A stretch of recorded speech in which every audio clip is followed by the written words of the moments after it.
What's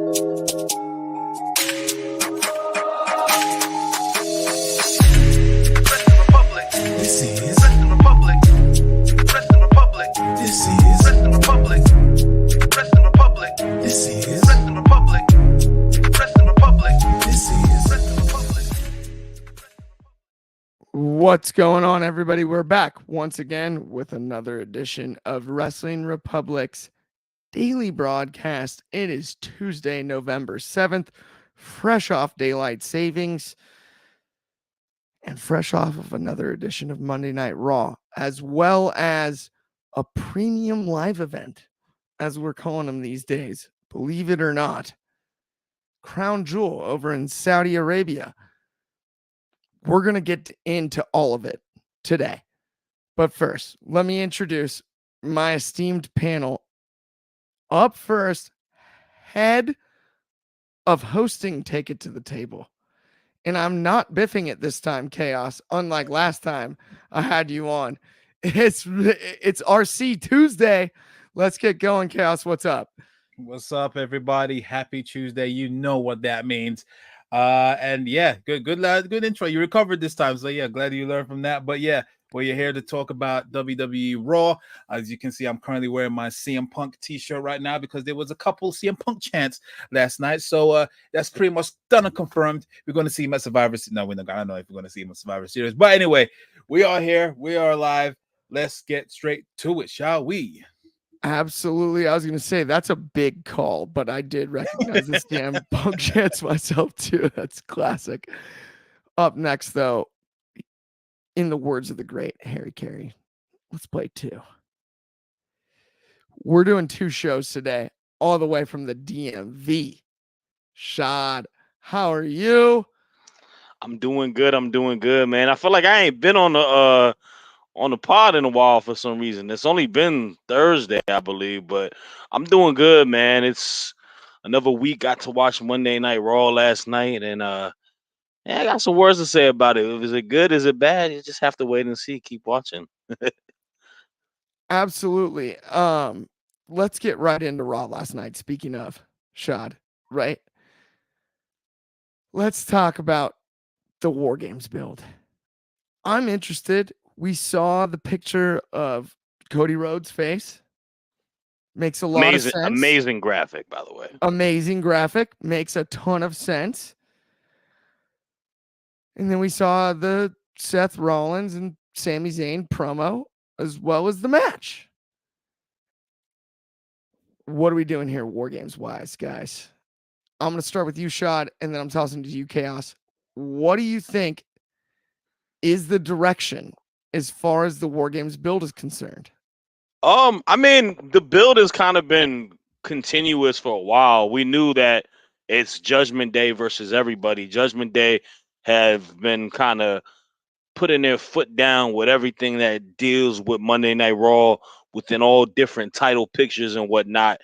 And we knew that was going to be the build, and that was going to be the direction going into the War Games, going into Survivor Series more so. But, we could kind of speculate that it'd be a War Games match. The build, it's been fine. I mean, I spoke last week on here or the week before, and I don't have issues with Judgment Day, but it's kind of been a rinse repeat cycle of how the booking is and what goes on with them. There hasn't been a lot of, there's been stuff that you've been seeing that can intertwine, and that kind of deals with more of them possibly breaking up. The most interesting aspect is kind of to see where JD McDonough aligns or Damian Priest's cash in goes or what Finn Balor does. Like, that's what I have the most interest of, and I think that's what the direction will be going into the match. But yeah, it's them versus the Super Friends, right? The four top guys that you can pull on a Monday Night Raw roster, the tag team that we never knew that we needed, and Cody Rhodes and Jey Uso and good old Samuel Zayn, and Seth Rollins. So it's gonna be a great match, and I know that for sure. In regards to the actual build up to the promo exchange between Seth and Sammy was cool. I didn't mind it. I thought they did what they needed to do. I like Sami Zayn's passion within his promos, and I feel that he is a top. He was a top guy on WWE. We're talking about a couple like a year ago in regards to the bill with Roman, and he had his moment at Mania, and he's kind of just been hanging around there. But I like him having a title match, and I enjoyed the match a lot. I thought him and Seth blew it off the roof. I thought the match was top notch, and I mean, he took an L, but we saw a direction of what happened with them beating him down. So all in all, it was all solid. It wasn't nothing like I'm super stoked or excited about, but it's something I'm definitely interested in seeing. It has my interest going into the Survivor Series War Games pay-per-view. I'm so sorry, Shad. I don't think I can ever see Samuel Zayn's the funniest thing that Samuel I've heard Zayn. in a long time. That one cracked me so good. I don't know that I'll ever view him entirely the same. Samuel Zayn. Samuel Zayn, man. Samuel Zayn got me. We got a couple comments here from Bobby Petito. Hello, guys. What's up, Bobby? Good to see you as usual. And then once again from Bobby Petito, I can see Randy Orton joined Cody Rhodes' team. Andrew McIntyre joined the Judgment Day team. Both those So it's 5 scenarios would people be in these interesting. War Games matches. Is it 5 people? That's where I'm 5 on 5. confused. It's 5 on 5. 5. That's official. Yeah. I'm cool with that. It does feel like we're gonna have a classic thrown together team, which is very WCW-ish, which is ironic to me. It's definitely going to be 2023. Drew on Judgment Day, though. I could definitely see that. I think that's a good shout. I'm hoping that there's actually some crossover. That's kind of something I was gonna say. I'm hoping there's some people that switch sides or like there's some funk. I hope they throw something at us in that regard. I love Samuel Zayn's promo last night with Rollins. And my only hope is that this doesn't turn into a Judgment Day versus can they coexist. That's my only fear. I don't know if that's a possibility or not, but Chaos, what do you think about the whole thing? And how would you break down this War Games as far as who's gonna be on which side? Yeah, so yeah, it's definitely going to be a 5 on 5 match. I'll just start with the War Games match. I'm looking forward to it. I was hoping that they would carry on the the yearly thing of this War Games match, because last year's War Games was from a story standpoint, it was absolutely perfection, or as the in thing right now with cinema, with obviously Bloodline and Kevin Owens and everything like that. It was just absolutely great. So I'm glad that they're carrying it with this one. I'm very curious on how they're going to factor other people into it. Because right now it's just one person a piece missing on both on either team. I can see Drew definitely factoring in somehow. I wouldn't be surprised if somehow Jaden McDonough gets taken out of it, because he's like a flipping goober now right now. But right now, as of on Wikipedia, he is currently slated to be in the match. But I wouldn't be surprised if somehow he gets taken out beforehand, and then they're gonna probably get another surprise person in.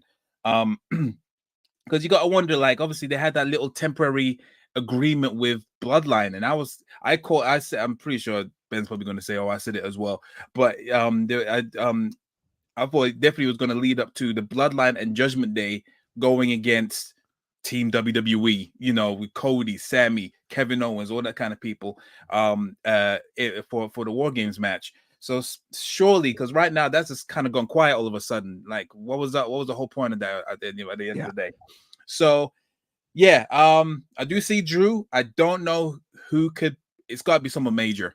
It's got to be someone major on the face team that actually factors into this, because I don't see how Randy Orton actually factors into this thing. He more has history with Bloodline more than Judgment Day. You know what I mean? Right. So I don't know if Randy Orton would actually fit through it. I can't really think of it at the top of my head. Maybe someone will come to mind eventually. But in terms of the whole thing with Sami Zayn and Seth Rollins, love the promo between them two. I was surprised we was going to get a World Heavyweight Championship match on that same night. I thought they were going to probably save it for later down the line or next week or whatever. But Seth Rollins and Sami Zayn, they always bring the pain. They have great chemistry. I do feel like there's more to be told, so I wouldn't be surprised if they might run this back at Mania somehow. Zayn definitely has to have a Mania moment. He's had a good streak with Mania moments. I wouldn't be surprised if he somehow wins the title at Mania, him against Seth. I feel like the way it finished, there's unfinished business there, and it kind of going with he's doing his own version of the Cody story. He needs to finish his own one. So obviously, after everything, he needs to win a major title. The undisputed WWE title is not the one. So this is what they're going to give him now, the World Heavyweight Championship. I think that's where he's going to get at some point. My prediction will probably be somehow at Mania, to keep the streak going of big moments for him, and he rightly deserves it. So yeah, I feel that was a little teaser the way that match was, but they have great chemistry. All in all, very solid start, very solid main event, and yeah, I'll get back to you who I think is going to be on Team Cody for War Games. 100%. And I think you made a really interesting point about Orton. And to your point, I got to say something really quick. I think the move, if you were going to have Orton on this side, would be to have the Judgment Day start making snake references often. We don't deal with snakes. We don't deal with, and maybe that's how JD McDonough, to your point, who's never been officially welcomed into the group, is moved outward. And then the ultimate snake, the Viper, shows up on the other side. Now that would make sense, right? But that's just pure storytelling. That's purely hypothetical. And to your point, they have not done anything like that thus far. And historically speaking, the majority of the heat, as we like to say, would be between Mr. RKO and the Bloodline. Not Judgment Day. And it's quite dangerous to put Orton his first return match in a War Games match. I don't like that. I don't like that idea. It would be a dangerous thing to do, like from a serious injury, like you just come back from a major injury. I don't think that would be wise to put it back in. I think they're just gonna run it with 4 people. It's gonna be 5 on 5. The promos were like it's gonna be 10 men. Oh yeah, that's what they said. It was like 10. Okay, got you. I'm about to. Okay, never mind. I'm wrong. I stand corrected. I apologize. In a weird way, though, I'm actually kind of excited about the 5-on-5 aspect because it takes a little bit of actually the wear and tear and the work out of 4-on-4. 4-on-4 can get violent in War Games. There's no question about it. And it's a dangerous match period, right? You have 2 rings. You got all kinds of stuff. You got the cage. There's multiple places. I mean, look at Blood and Guts on the AEW side, and this is no knock on anybody, but that puts Santana out, or Mike Santana, I guess, these days, out for 18 months. You know, I mean, and like legit put him out, right? Like that it's not an easy match to work. And in a weird way, I actually think adding the 5th member on each side kind of takes some of the strain off of the amount of spots that each person will have to see, right? But we'll still get the excitement that is War Games. And that to me is the brilliance. You think it could be Jimmy on Judgment Day and then Drew goes to the good guys? Jimmy on Judgment Day would be fast. I hope that's not. I really want Drew to be the 5th member. I would like to see. It makes sense. He's been factored into this whole thing so much. Drew is turning, and the way that segment when he tried to get interviewed and you just walked off. That's maybe they get Kevin Owens to save the day for him for the last spot. Now, you kind of gotta have KO on that match though. It's kind of. It's interesting. Yeah. We're gonna cover NXT later tonight, but most popular Survivor Series we've seen in recent years. Yeah, you're right. Involved NXT. Right. What if it's Breaker and Wagner? What if it's Breaker and Mello? What if it's Trick and Mello? What if it's I don't mind any of those. Trick and Mello I would like if they can somehow enter on that. But I don't think they will though.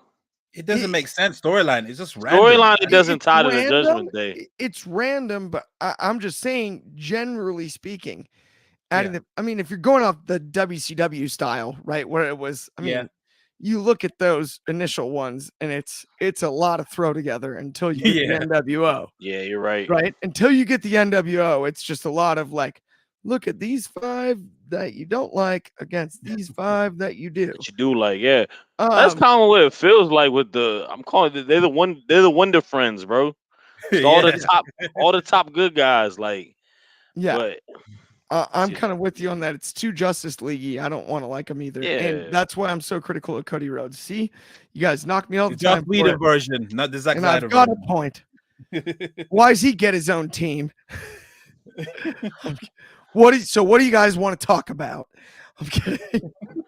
Oh, and by the way, definitely Cody's going to be the one to take the win. Somehow it accelerates him to go and face somehow Reigns. I mean, yeah, that's I think definitely Gotta yeah. be the case. Gotta be the case. Yeah. That's why I gotta wait and see. I gotta wait and see. I'm like somehow the story like right now it doesn't look like the story's factored around Cody, but it will eventually be all about him. Okay. Eventually. We So, yeah. probably should move to the next topic. but Yeah, I'm gonna sorry, stay on apologies. Cody for a oh second. man. No, Who's the I next wanna topic? stay on Who's the next topic about? well, it's more you're next. Don't worry. No, but It- who's in the topic though? It's the we're best talking part of Raw. we're talking about Cody really quickly, and this is my problem with Cody. So after the documentary, that was like the height of me liking Cody. Mhm. He's gotta on screen make me like him more. He doesn't do that much likable stuff. Like, You don't like the walk? I know his whole story. I have a great memory, right? I've seen him all year. Gosh darn it, I want to root for him. But He's not tied to anything like of importance. he just makes me want to Truthfully. not like him. He's got something about him that's very not likable. It People are irks gonna me. sound off in the comments. Oh boy. It irks me. It irks me. I'm just saying. He's got an irkable manner to him, and I'm irked by it. Now, let's move into the next topic, which is of the New Day and the Judgment Day. Speaking of Shad. Wow. The Shad, Judgment Day. I haven't talked about them in a while. when is the last time you and I spoke about the Judgment Day? It's honestly remarkable to me that it's been so long. But the New Day, who I'm excited to talk about, New Day? the New Day, I mean, we got Woods, we got Kofi, and we got the Judgment Day. What'd you think, Shad? Oh man, it was a cool tag team match. I mean, you're not gonna find me ever in a case where I'm gonna be like, I don't like a New Day match. Like these dudes are like one of the best tag teams of all time. So it was a solid tag team match. It just I don't know, man. It's one of those things where, and it's gonna go back to me talking about, of course, the Judgment Day, defended the title, got the win, solid match overall, right? But like, there's so much added juice to this tag team division. You got the Alpha Academy, you got the New Day, you got who you guys are gonna talk about later, the DIY, the Creed brothers, and whatnot. And the tag team champs don't feel like the tag team champs, like, because everything is intertwined within one storyline. I know that they're the dominant faction, they got all the titles, but when you got so many ready-made people that could benefit from a tag team title, it's like we should they take a back seat in a sense. We have a lot of fire tag team matches happening on Raw these last 2 weeks, right? But nothing is leading to it to build to a tag team title. This match was thrown together because they had a little bit of a backstage segment.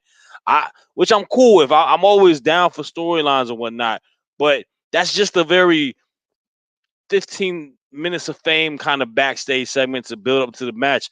The New Day is you could debate them as the best tag team in WWE history if you want to, off the accolades and all that, right? Them, the Usos, like they deserve a little bit more importance and the significance. I would rather them have a built-up feud with the Judgment Day to get to a tag team match, rather it just be a quick one-off and then have the New Day go back and do all the stuff, because these guys are too talented, man. Way too talented to just be filler matches. Like that's more of the annoyance of it than anything. Like I love seeing them on my TV, but I don't like to just see them being notorious losers every week. Like I would rather them be built in a strong way because they are a strong tag team leading to a feud with the tag team champs. You know, we had that for a while with them and the Usos. We got different champs now. Why don't we do that the same for them? But it's because everything is tied to one storyline. All the belts are revolving around the Judgment Day on Raw. I am 1,000% with you. And in the comments too, we got numero one Superfly here with one that cracked me up, which is Battle of the Day. We had Judgment Day versus the New Day. Got him. WCW. Pun intended. And then Bobby Petito, our good friend with I Still Miss Biggie. We all do, bro. Oh man. I'm glad man. he's healthy and breathing, man. It sucks that he's not close to recovery, or we may not see him come back. That's heartbreaking to know, but to see him in good spirits is all that matters. Well, and with what he's doing with the project he's working on with the cartoon, it's amazing. Like it's really cool. I actually just listened to an interview with it. Like it is pretty incredible. Big E's it deserves absolutely all of our accolades. Like that guy is the man and an absolute legend. And I believe in my heart that he will be back if he can be back. No question. Let's move on though to another match that is, to me, it's not so funny, but it is funny. I mean, we've got Shinsuke Nakamura versus Akira Tozawa. And it's a classic. I mean, this one under different circumstances could be absolutely electric. There's no, I mean, it could be something different than what it was. But it was what it was, chaos. So I want to ask you about what you thought about what it was when it was what it was. You gotta unmute the mic. He's up. Messed up my bit. Damn it. Damn mutant. But anyway, yeah. All in all, I love Akira. I love his new stick. It's up there with Daniel Garcia. With his the best dance move ever. But yeah, this match was just a throwaway. I like the fact that he's trying to bite off more than he can chew. And he's trying to chase all these big guys, and he's just getting slaughtered out there. But Tozawa, he's underrated, man. He's underratedly funny. I think he can be up there with R-Truth in terms of comedic timing and just the way he presents himself on screen. I'm liking this thing that they're doing with him. It's getting TV time. Obviously, I don't think anything major is going to come out of it. It might get an upset win somewhere, but yeah, this. I feel bad for Nakamura. It's just like he was just in this top profile feud with Rollins, and now immediately we saw it anyway. Shortly after, immediately he gets shut down to the mid card, and now he's just taking out people like Tozawa, and he has the audacity to ask someone to find him or challenge him or whatever. I'm like, that's not how it works, bro. I mean, like, yeah, and you can't even make that statement. You lost twice in high profile title matches. But I digress. Yeah, I just hope he doesn't get lost in the shuffle again. Otherwise, that's very Vince-like. You just use him for a little bit of time and then just throw him by the wayside and just put him in the mid card or lower mid card, if you will. So but yeah, regarding Tozawa, I'm liking what he's doing. It was a typical Raw match. It was what it was. And also Tozawa has got is somehow in the Heritage Cup thing. I do not watch NXT. I'm sorry, guys, but I do not watch it. But I just know that he was just accepted. Heritage Cup thing. Who this man? No, I'm cool with it. I watch it because I host the post show, but yeah, of course, that's fair enough. I know it's good. There's too much wrestling in the week, and that's one thing I would have to pass. So yeah, but it was fine for what it was. I'll give that a 3 out of 5. Sure. I love it. I'm with you on the most interesting thing about Tozawa to me is a guy that was so legit. I love the comparison you made to Daniel Garcia. So legit. outside the Yeah. WWE, bell to bell. That's what he's built on. He has that comedic timing. Talk about a real talent, right? Like just being able to adapt and Yeah. work different styles, do something different when you have to. Like that's the type of person that personally I would push. Shad, I hmm know you're a Tozawa fan as much as Oh anybody, my and we're looking dude, forward for Tuesday night. So, dude. but I mean, The yeah, thing what do to you your think there on the that one? thing the thing to your point is like you saw it in yesterday's match was like a very short, right? But like he's able to go in and out of like just straight working and then put in the comedic timing within it, like so fluid. Like, and that I agree to Chaos's point. That dude is like criminally underrated for what he does in the WWE. Like, he's like a hell of a worker, Yeah, and he's really funny. Like, and Yeah. I think it is a good marriage between him and what he's doing with the Alpha Academy. I think it all blends really well with them being that great workers who are very funny because Gable and Otis are the same way too. 100%. And I think Chaos made another point though that about Nakamura. I just feel bad for like right after a world title Yeah, feud. I agree with that. I agree with that too. I That don't. was like you're like, dang, like I like Tozawa, right? Like we're all on the, but like, come on, man. For lack of what are we doing here? In the words of Yeah. myself on that one. Um, let's move on to the next match. We got the Miz versus Ivar and Ricochet and Bronson Reed, the big boy himself. How'd you feel about it, Chad? I really like this match. I like the build that they have with the Intercontinental title, kind of, telling about what each competitor does and how they got here and whatnot. And I thought they had a solid match. All four of them have a different sense of like, you know, strong suit to their style. Ricochet, of course, one of the best high flying wrestlers, athletically a beast. Bronson Reed and Ivar are very similar within stature, strength, and athleticism. And then the Miz was working yesterday. I was really impressed by the Miz's Understatement. Jesus, what was like, that? Sorry. yeah, like I gotta like so obviously the winner of the match and the ending, which was kind of weird. I will say that double count out, and then I guess Ricochet kicked out from Ivar, but I guess it led to Ivar wanting to attack him. That was a little weird to me. I didn't love the finish that much. I might be by myself on that. Other people might like it, but hey, but nah, the Miz was working, man. He was working his tail off yesterday. He was like really in that match. 40-plus-year-old doing the damn thing, man. Like with a bunch of guys who are all workers with different styles, and I liked it.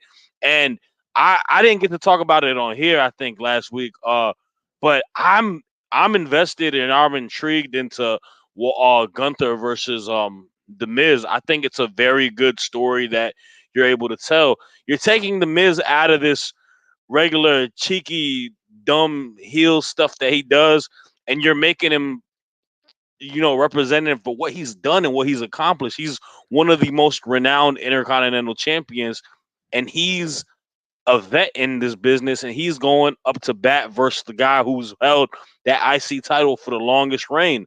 I think it's a great story. I love his history on that, man.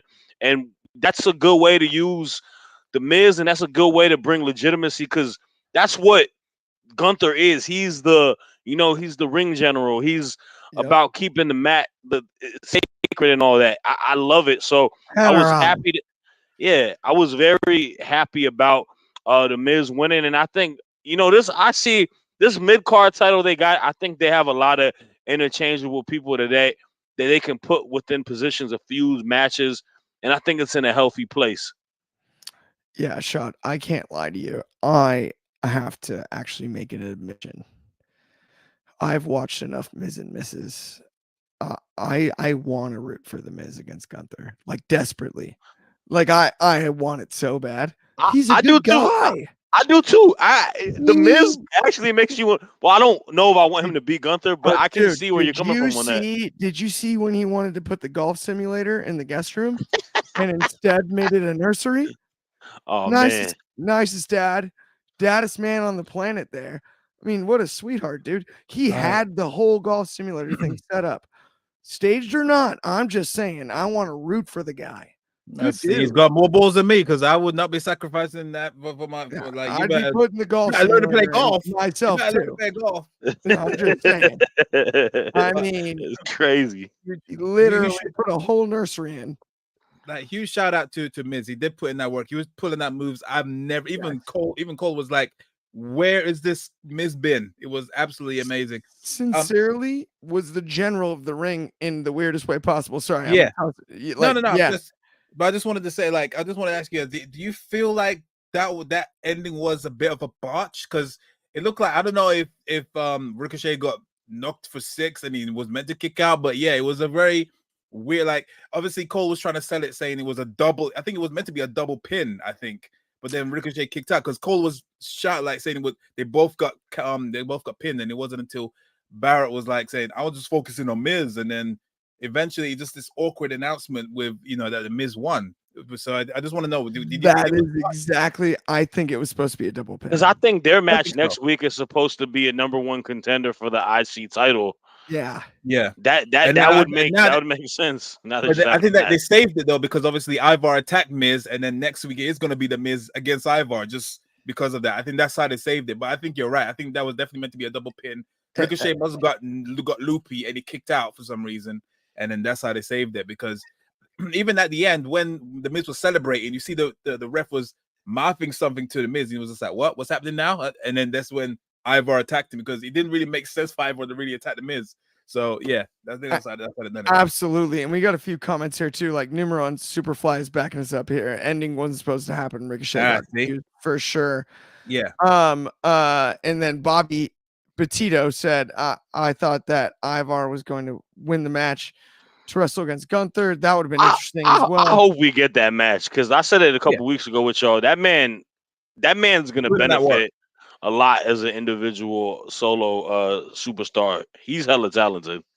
100%. Absolutely. We also have another funny comment here from Numero 1 Superfly that I did not show earlier, which is, I know this might be funny, but would you be interested in Akira Tozawa being involved in some sort of old school montage where he is training and dancing? Yes, 1,000% I'm in. That would be comedy gold. And I'm Forbidden Door. Give us Tozawa versus Daniel Garcia, you cowards. What the? What? You almost made me swear there. Fair enough. I like it. That escalated so quickly, Shad. My fault. Not your fault. No, it was a good question. I thought. Let's move on though to our next topic of the evening, which of course is the evening only in the UK. It's basically noon here. It's lunchtime. Yeah. But we've got it's the time change. It's brutal. DIY, which stands, of course, for Do It Yourself, and Johnny Gargano and what's his name? Ciampa, Tommaso Ciampa. And they took on the Creeds. Chaos. How'd you feel about that one? And how's the tag team division in Raw? You couldn't wait to throw it on me. You was just like just malfunctioning there. Anyway, No. I was trying to bury them. Fair enough. Oh, I see what you did there. Okay, fair play. I don't know what you're hating on DIY. I thought they're okay. I mean, I'm not gonna lie. I don't think they're gonna live up to how great they were in NXT. I'm sorry. Do It Yourself is Home Depot. I know it's Home Depot, but I mean, this is WWE's version of DIY. You don't really necessarily do it yourself, do you? So save that for Pinterest. I'm sorry, Chaos. It's cool. It's cool. Floor is yours. What it was for what it was. I mean, I'm happy that the Creed brothers and what's her first name? Something Nile. Ivy Nile. Yeah. I'm happy that they officially moved to the main roster. They signed their contracts beforehand.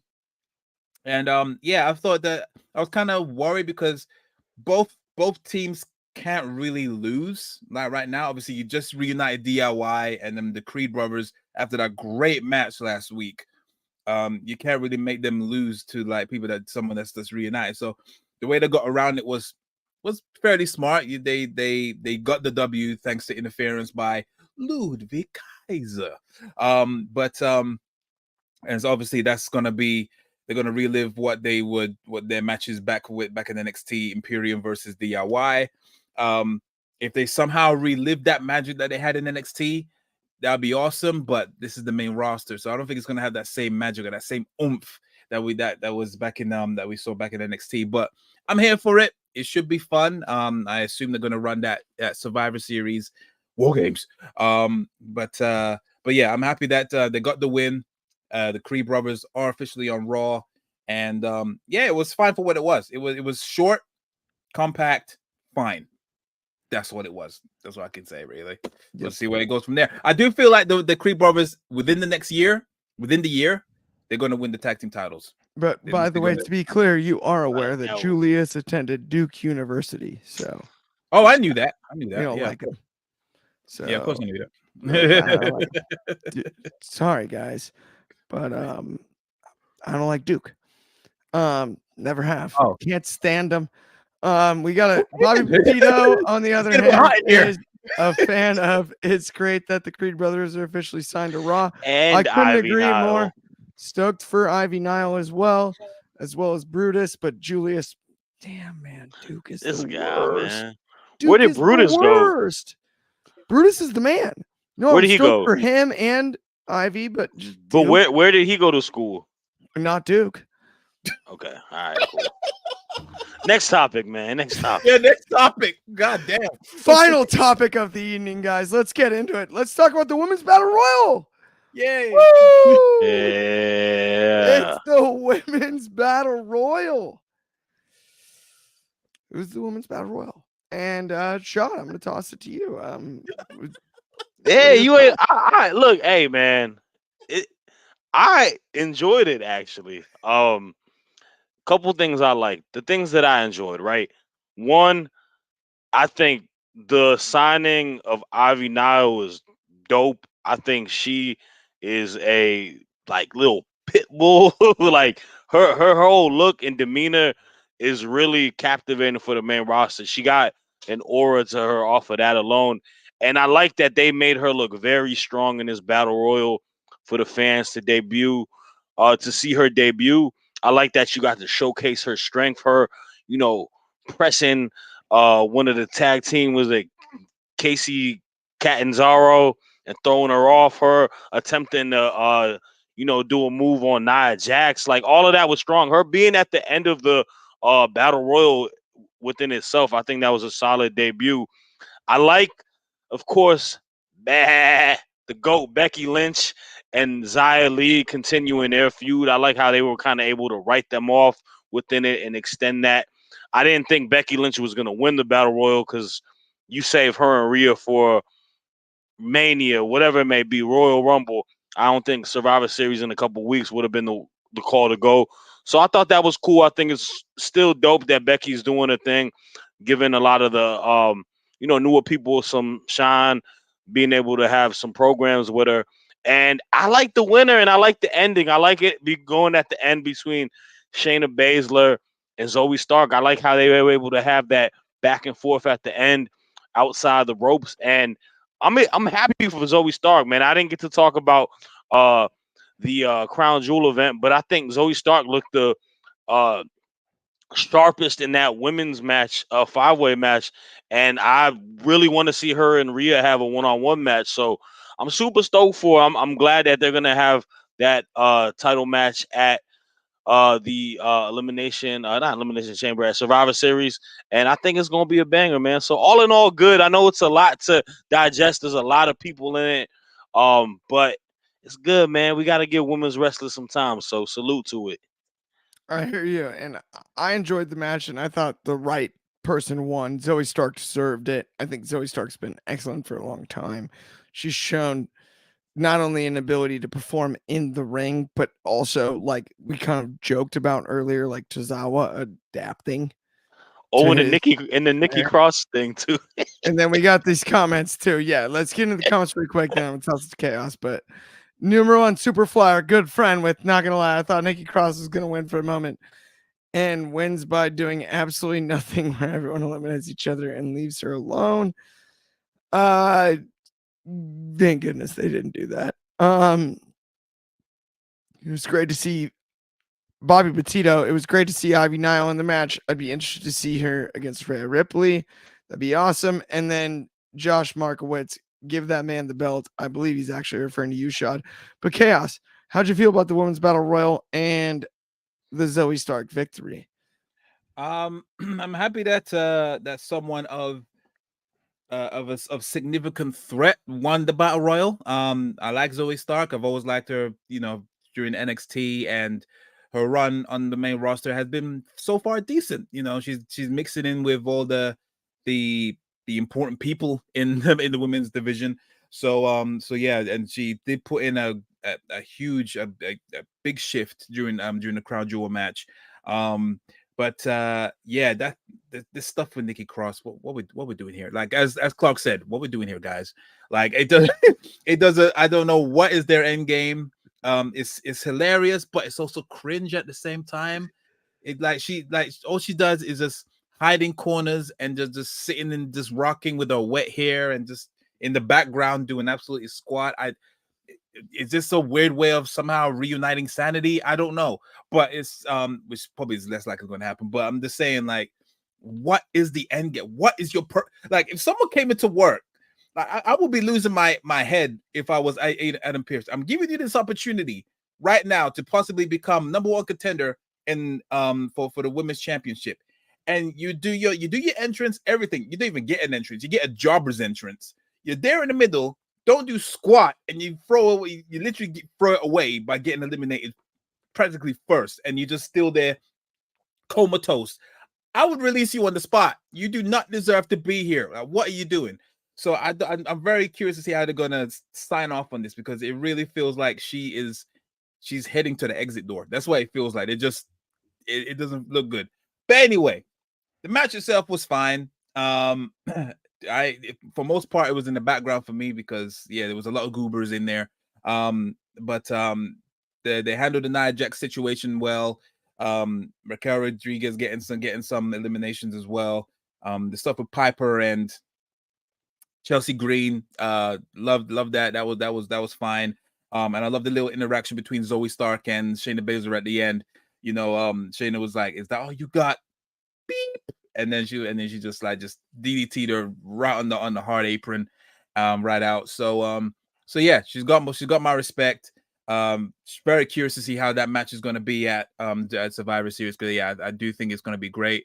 My prediction is also they're going to do a women's elimination chamber match at Elimination Chamber, because obviously that is in Australia, Rhea Ripley's backyard. You're probably going to see Ivy Nile mix into that as well. I think that's where she's probably going to shine, I would say, for Ivy Nile. So and probably give the most fight of everyone there.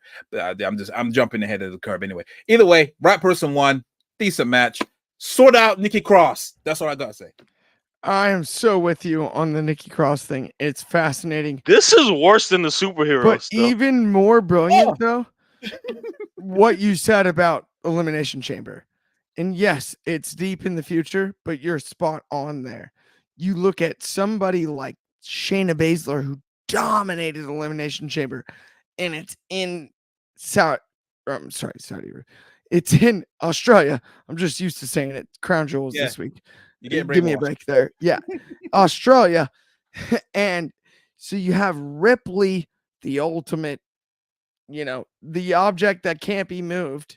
Tegan Knox. Yeah, the immovable object versus the unstoppable force, right?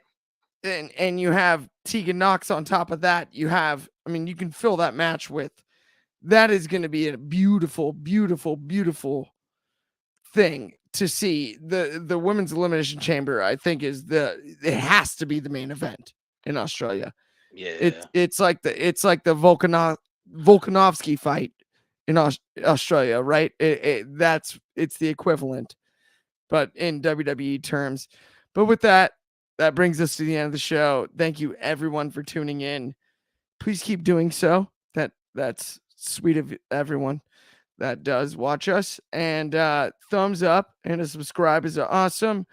Check out Chaos on Take It to the Table because he's pretty dang good at what he does. I'm and then and then me and Shad, if you just take a short 5.5 hour break, we'll be right back. We'll be right back here, same place, not the same time, but on Wrestling Off the Air, accompanied by Drizzy and maybe a special guest. Maybe. If not, it'll just be me, Shad, and Drizzy, and we'll still have a blast. And you should still tune in.